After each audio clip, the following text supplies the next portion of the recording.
Γεια σας, Outsider εδώ, 20 του Ιούνιου και μέσα σε όλη αυτή την τρέλα που έχει υπάρξει την τελευταία εβδομάδα γύρω από το ρεπορτάζ του ΠΑΟΚ, με την ανακοίνωση του ερασιτέχνη, με την απάντηση του Ιβάν Σαββίδη, τα ξέρετε, τα έχετε ακούσει και από αλλού.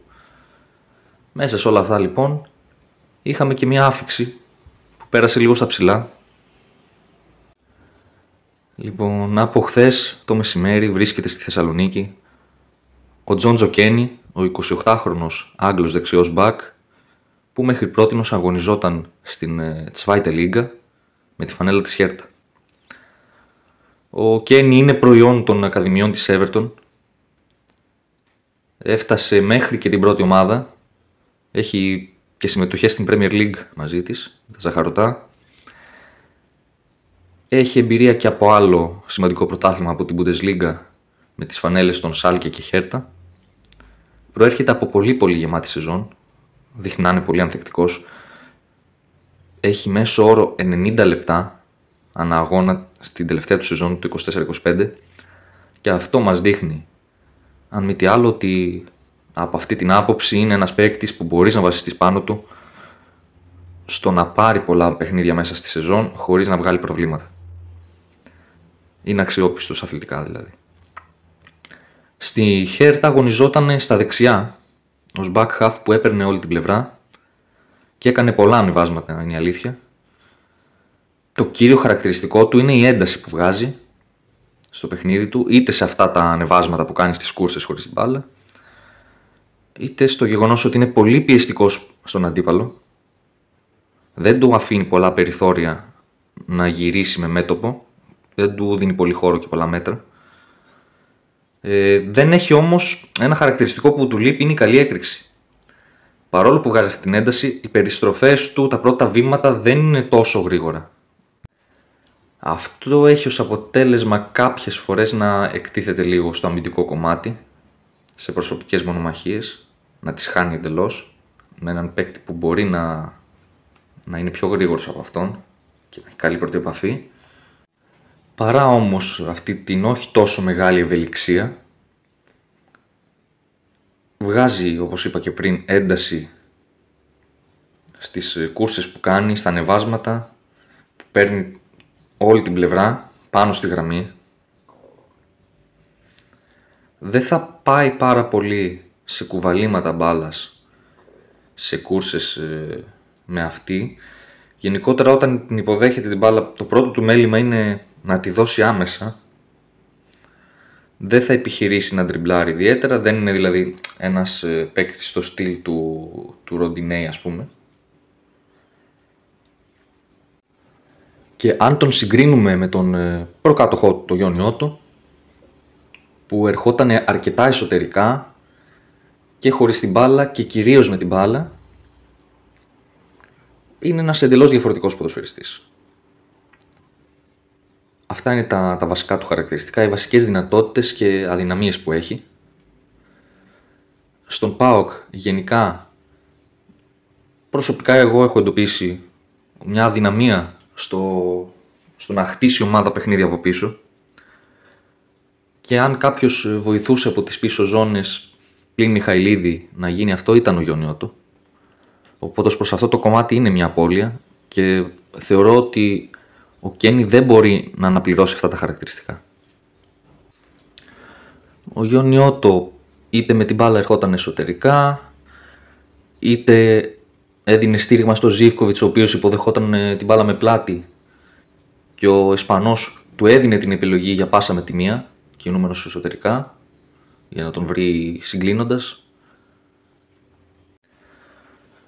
Ο Άγγλος δεν έχει αυτά τα χαρακτηριστικά για να το κάνει. Είναι ένας παίκτης που θα πάρει απλώς την πλευρά. Θα κινηθεί χωρίς την μπάλα πάνω στη γραμμή και κοντά σε αυτή. Μπορεί να φανεί χρήσιμος στο επιθετικό κομμάτι του ΠΑΟΚ. Προφανώς μπορεί να φανεί. Ξέρει να φέρνει την μπάλα μέσα στην περιοχή.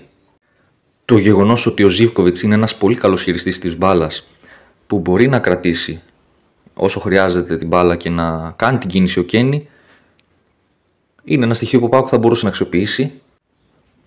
Δηλαδή ως προς τις επιθετικές αρετές του Κένι στο τελευταίο τρίτο του γηπέδου, Νομίζω ότι ο ΠΑΟΚ μπορεί να αξιοποιήσει κάποια στοιχεία που έχει. Ένα σωστό γέμισμα, μια παράλληλη σέντρα χαμηλή. Οι αδυναμίες του στο επιθετικό κομμάτι, γιατί εγώ τα back τα χωρίζω σε τομείς στο γήπεδο, να το πω έτσι. Είναι τι κάνει πριν τη μεσαία γραμμή, λίγο μπροστά από αυτή, και τι κάνει με την μπάλα στα πόδια στο τελευταίο τρίτο. Στα πρώτα δύο κομμάτια δεν είναι ένας ποδοσφαιριστής ο οποίος θα σε βοηθήσει δραστικά στην κυκλοφορία του παιχνιδιού. Θα επιχειρήσει να κάνει safe επιλογές, δεν θα οδηγηθεί σε πολλά λάθη, δεν θα κάνει κάτι εξεζητημένο, δεν θα κάνει το κάτι παραπάνω. Οι πάσες του είναι σε συγκεκριμένα μοτίβα. Ψάχνει την πλάτη της άμυνας στην πλευρά του με βαθιά μπαλιά, αλλά δεν είναι παίκτης που θα συνεργαστεί στο συνδυαστικό κομμάτι τόσο καλά με τον άξονα και με τον εξτρέμ σε κλειστούς χώρους. Ωστόσο, μπορεί να δώσει μια νέα διάσταση στο παιχνίδι του ΠΑΟΚ που δεν είχε πέρυσι.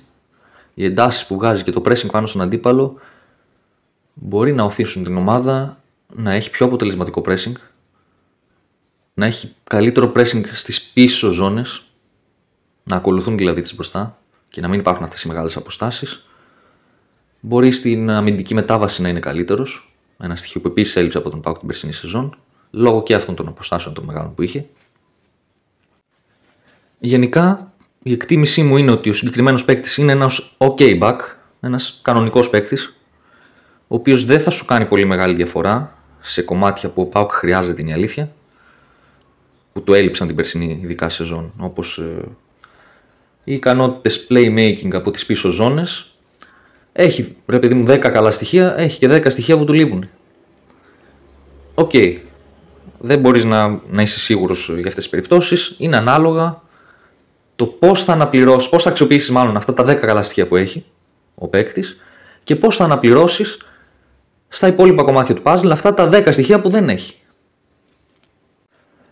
Έτσι ώστε να φτιάξεις ένα καλό σύνολο που δεν θα υστερεί και θα έχει ποικιλομορφία στα χαρακτηριστικά και ποιοτικά χαρακτηριστικά. Επομένως, για να το κλείσω, να το συνοψίσω ακόμα μια φορά, να πω την άποψή μου, γιατί δεν έχω λόγο να κάνω αυτό το βίντεο να παρουσιάσω τον παίκτη και να μην πω τι άποψη έχω.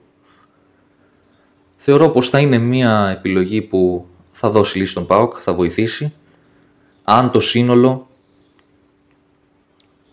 είναι σε καλύτερη κατάσταση από άποψη και χαρακτηριστικών και χημείας από ό,τι πέρυσι. Θα τον κάνει και αυτόν να έχει ένα ρόλο συγκεκριμένο που θα μπορεί να εκμεταλλευτεί τα δυνατά του στοιχεία ως παίκτης. Θεωρώ πως θα είναι μια αξιόπιστη λύση με γνώμονα όλα αυτά και περιμένω να δω πώς θα εξελιχθούν οι επόμενες μεταγραφικές κινήσεις, πώς θα κουμπώσει αυτό το puzzle. Αυτά λοιπόν από εμένα και τα λέμε στο επόμενο βίντεο.